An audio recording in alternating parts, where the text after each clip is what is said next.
Hello, welcome সবাইকে। তো আজকে যারা 2025-এর এক্সাম দেবে রেলওয়ে, মূলত রেলওয়ে এলপি এবং টেকনিশিয়ান এক্সাম দেবে, এই ভিডিওটা তাদের জন্য।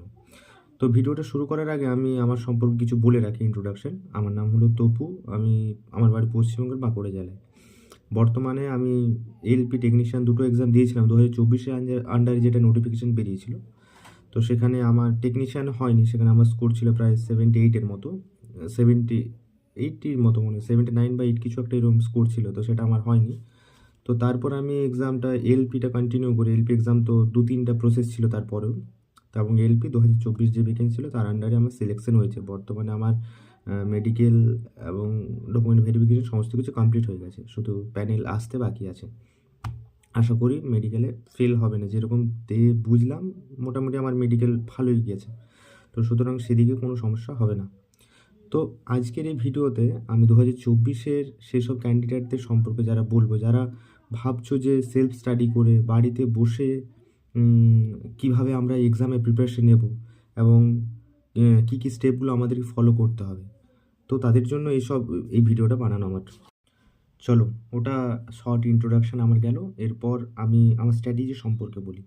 তো আমার স্ট্র্যাটেজি নিয়ে তোমরা মোটামুটি সেটা থেকে রিলেট করতে পারো। যারা আমার থেকে মোটামুটি ভালো স্টুডেন্ট, তাদের ভালো স্ট্র্যাটেজি থাকবে। এবং আমি যে ভিডিওটা বানাচ্ছি, যারা আমার থেকে বা আমার মতো স্টুডেন্ট, যারা স্ট্রাগল করছো, এখনও ঠিকমতো সিলেবাস কভার করতে পারছো না, খুব টেনশন হচ্ছে যে কীভাবে কভার করবো। এক্সামও তো খুব, মনে হয় 2025-এর এক্সাম তার যেটা বেরিয়েছিল সেটা তার খুব বেশি দিন নেই, সেটাও খুব জলদি হতে শুরু করবে। তো আমি সেলফ স্টাডি করেছিলাম। ইউটিউব থেকে আমার সমস্ত টপিক কভার করি। আমি কোনো পেইড ব্যাচ নিইনি এবং আমি কোনো অফলাইন কোচিং সেন্টার জয়েন করিনি।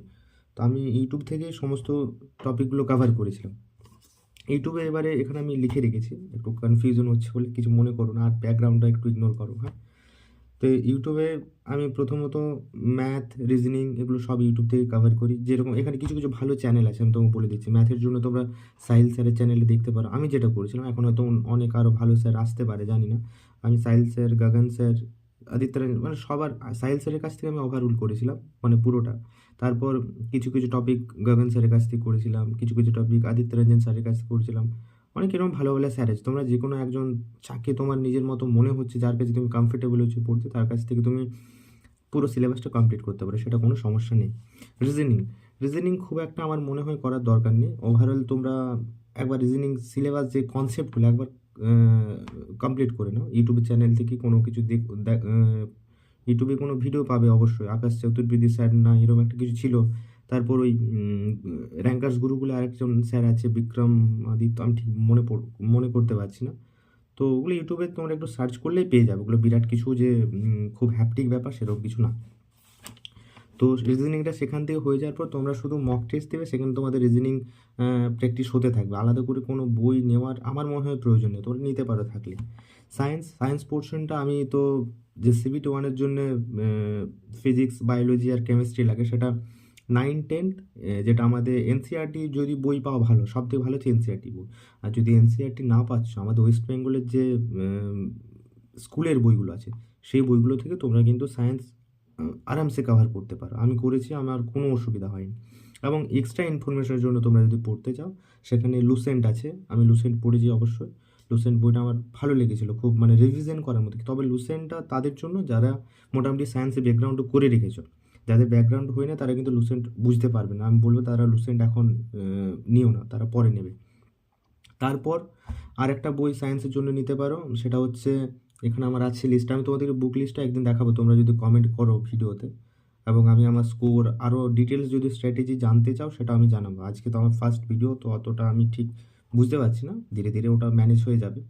তো তোমরা কমেন্ট করবে অবশ্যই, হ্যাঁ। তো আমি যেটা বলছিলাম, সায়েন্সের আরেকটা হচ্ছে ইউথ কম্পিটিশন। তোমরা ইউটিউবে কিংবা অনলাইন সার্চ করবে youth competition railway previous year science, যেখানে সব থেকে বইটার বিশেষত্ব হচ্ছে তোমার প্রতিটা সাব চ্যাপ্টার ওয়াইজ, চ্যাপ্টার তো রইলো, ধরো সেলের আন্ডার যে আরও ছোটো ছোটো চ্যাপ্টারগুলো আছে, মাইটোকন্ড্রিয়ার ব্যাপারে বা সবগুলোর ব্যাপারে আলাদা আলাদা ভাগ করে দেওয়া আছে। তো সেটা একটা তোমার পড়তে সুবিধা হবে। সেখান থেকে আমি পুরো সায়েন্সটা কভার করেছিলাম। এরপর সিবিটি 2-এ তোমরা যদি যাও, সিবিটি 2 এখন থেকে আমি বলবো, যদি সিবিটি 1 যারা প্রিপারেশন করছো, এখন থেকে তোমরা ট্রেডের প্রিপারেশনটা মাস্ট করে রাখো। কারণ তোমার যদি ট্রেডটা হয়ে থাকে তাহলে জানবে তোমার সিবিটি টু এর প্রিপারেশন 70% কমপ্লিট। কারণ সিবিটি টু এ বিরাট কিছু এক্সট্রা পড়তে হবে না, তোমাকে একটু basic science and engineering drawing পোর্শনটা করতে হবে, যার জন্য আমি বইয়ের নাম বলে দিচ্ছি।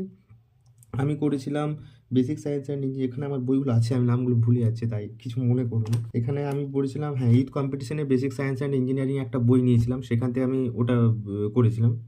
আর কিরণ পাবলিকেশনের একটা ইয়ের বই পাওয়া যায়, basic science and engineering drawing, সেটাও করেছিলাম। আর প্ল্যাটফর্ম, হ্যাঁ, প্ল্যাটফর্মে যে এসকে যা স্যার আগে করাতো, এখন তো মানে এসকে যা স্যারের বইটা নেই, এখন প্ল্যাটফর্মদের নিজেদের আলাদা আলাদা একটা বই বের করেছে। তো সেই বইটাও খুব একটা ভালো যারা হিন্দি মিডিয়ামে পড়তে চাইছো।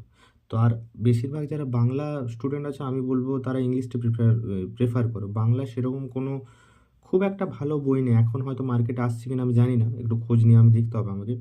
তবে যারা বাংলার ক্যান্ডিডেট আছো, তারা ওয়েস্ট বেঙ্গলের ক্যান্ডিডেট আছো, তারা ইংলিশটা প্রেফার করো, তোমাদের এক্সাম দিতেও সুবিধা হবে, সেখানেও তোমরা অনেক বেনিফিট পাবে। আমি পেয়েছি, আমি হিন্দি ইংলিশ দুটোই প্রেফার, আমার এক্সাম ইংলিশ দিচ্ছি কিন্তু আমি হিন্দিও মোটামুটি পড়তে পারতাম, আমার অনেক বই আমি তোমাদেরকে দেখাবো হিন্দিতে আছে। তো তোমরা যদি এখন থেকে ট্রাই করো, হিন্দিটাও তোমরা বুঝতে পারবে, যদি না পারছো কোনো অসুবিধা নেই, তোমরা বাংলাটা দিয়ে চালিয়ে যেতে পারো। এরপর সায়েন্স তো হয়ে গেল, basic science and engineering drawing. ট্রেডের জন্য আমার ছিল ডিজেল মেকানিক ট্রেড। ট্রেড তোমরা আইটিআই এর ট্রেড, কিন্তু এবারে আমাদের কোশ্চেন খুব ভালো এসেছিলো ট্রেডের।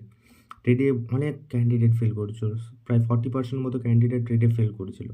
তো ট্রেডের জন্য আমার মেকানিক ডিজেল যেমন ছিল, আমি এসকে ঝা স্যারের একটা বই নিয়েছিলাম, তোমরা অন্য কোনো নিতে পারো। হ্যাঁ, আর ট্রেডের যে মেন থিওরি বুক, যেটা তোমাদের আইটিআই কলেজ থেকে দেওয়া হয়েছে বা তোমরা আইটিআই কোর্সের সময় নিয়েছিলে, সেটা নিতে পারো। সেটা যদি না থাকে, এখন সময় আছে, তোমরা আরিহান্থ পাবলিকেশনের বা কিংবা এশিয়ান পাবলিকেশনের যে ট্রেডের বইগুলো আছে সেগুলো নিয়ে পুরো ডিটেলসে পড়তে থাকো। আমি এখনও বলছি ট্রেডটাকে তোমরা হালকা নিও না, ওটা কিন্তু তোমাদের পরে অনেক চাপ সৃষ্টি করবে। তো তোমরা এখন থেকে ট্রেডটা করে রাখো, আর বাকি ওই যে লিভার মেশিন টেশন সিবিটি টু সিলেবাস এখন থেকে করার দরকার নেই। যদি তোমার সিবিটি ওয়ান পুরো ভালোভাবে হয়ে গেছে, ট্রেড ভালোভাবে হয়ে গেছে, তাহলে তুমি ওগুলো করতে পারো, ইঞ্জিনিয়ারিং ড্রয়িং টয়িং। তো এগুলো গেলো মোটামুটি বইয়ের লিস্ট। আমি আমার বইয়ের লিস্টটাও এটার মধ্যেই কভার করে দিলাম। এরপর ছোটোখাটো যেটা টিপস বলতে, টিপস আমি দিয়ে যাচ্ছি, যেমন মক টেস্ট টিপস বলতে, তোমরা যখন ধরো তোমাদের সিলেবাসটা 50% কভার হয়ে গেছে, এখন থেকে তোমরা সিবিটি ওয়ানের মক টেস্ট দিতে শুরু করো। ট্রেডের যদি সেকশনাল মক পাচ্ছ সেটা দাও, যদি না পাচ্ছ ট্রেডের মক দেওয়ার দরকার নেই এখন থেকে। এখন তোমরা ট্রেডটা পুরো থিওরি কভার করো ভালো করে, ইউটিউবে অনেক ক্লাস পড়ে আছে, তোমরা পেড নাও, তোমরা ফ্রি ক্লাস করো, কিন্তু ট্রেডটা কভার করো। মেন তোমাদের উদ্দেশ্য হওয়া দরকার ট্রেডটা কভার করতেই হবে আমাকে এখন থেকে। ট্রেড কভার হয়ে থাকলে তোমার জন্য সিবিটি টু আরামে ক্লিয়ার হবে। তোমরা যখন মক দিতে শুরু করবে, সিবিটি ওয়ানের মকের কথা বলছি না, তোমরা সিবিটি ওয়ানে যখন মক দিতে শুরু করবে, সেটা সিবিটি ওয়ানে যেমন 75 কোশ্চেন থাকে এবং 1 ঘন্টা সময় থাকে। সিবিটি ওয়ানটা ক্লিয়ার করা খুব ইজি। সিবিটি ওয়ানটা তোমরা যদি মোটামুটি 70-80%ও সিলেবাস কমপ্লিট করে রেখেছো, তোমরা আরামে সিবিটি ওয়ান ক্লিয়ার করে দেবে। কারো যদি কেমিস্ট্রি পোর্শনটা খুব ভালো না হয়েছে, এখন থেকে টেনশন নিচ্ছ যে আমার কেমিস্ট্রি হয়নি, আমি কী করে দেবো, বেশি চাপ নেওয়ার দরকার নেই। কেমিস্ট্রির যে ইম্পর্টেন্ট চ্যাপ্টারগুলো আছে, যেগুলো যেমন কিছু কিছু রিয়েকশন, ওই অ্যাসিড বেস, এইসব চ্যাপ্টারগুলো যেগুলো বেসিক জিনিস, সেগুলো করে যাও, বেশি ডিটেলস করার দরকার নেই। কারণ কেমিস্ট্রি তোমার সিবিটি ওয়ান কোয়ালিফাইং কাজে লাগবে, আর কিচ্ছু লাগবে না। তুমি যে টেকনিশিয়ান দাও, সেক্ষেত্রে তুমি কেমিস্ট্রি একটু ভালো পড়তে পারো, না হলে খুব একটা দরকার নেই।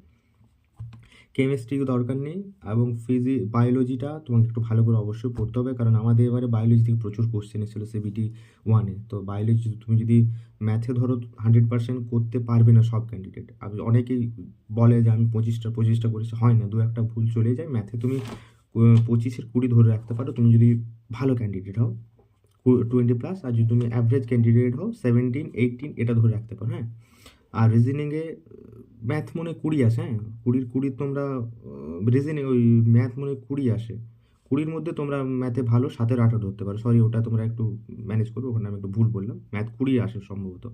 সেখানে তোমরা 20, 17, 18 খুব ভালো ক্যান্ডিডেট হলেও করতে পারবে, এবং 15-16 নাম্বারটা খুব ভালো নাম্বার, খুব একটা খারাপ নাম্বার না সিবিটি ওয়ানের জন্য। রিজনিংটাও যেটা বললাম 25-এর মধ্যে 20, 22 এরকম যদি করছে ঠিক আছে, যথেষ্ট নাম্বার। 17-18 করলেও খুব একটা কম নাম্বার না, ঠিক নাম্বার। এবং সায়েন্সে যে 25 নাম্বার থাকে, 20-25 নাম্বার থাকে, সায়েন্সটাও তোমরা মোটামুটি 17-18 প্রায় করতে পারবে, যদি তোমরা এটা মোটামুটি কভার করো। ওই জন্য তোমাদেরকে বায়োলজিটা খুব ভালোভাবে করতে হবে, তোমার কেমিস্ট্রিটা বাদ দাও, অসুবিধা নেই, ফিজিক্স বায়োলজি দুটো ভালো করে পড়ে যাবে। রেগুলার মক দিতে থাকো, মকে যেসব পোর্শনগুলো তোমাদের ভুল হচ্ছে, যেসব জিনিসগুলো মনে হচ্ছে না এই জিনিসগুলো আমি এই সিলেবাসটা এই চ্যাপ্টারটা কভার করা হয়নি, সেগুলো ঘুরে ঘুরে কভার করো।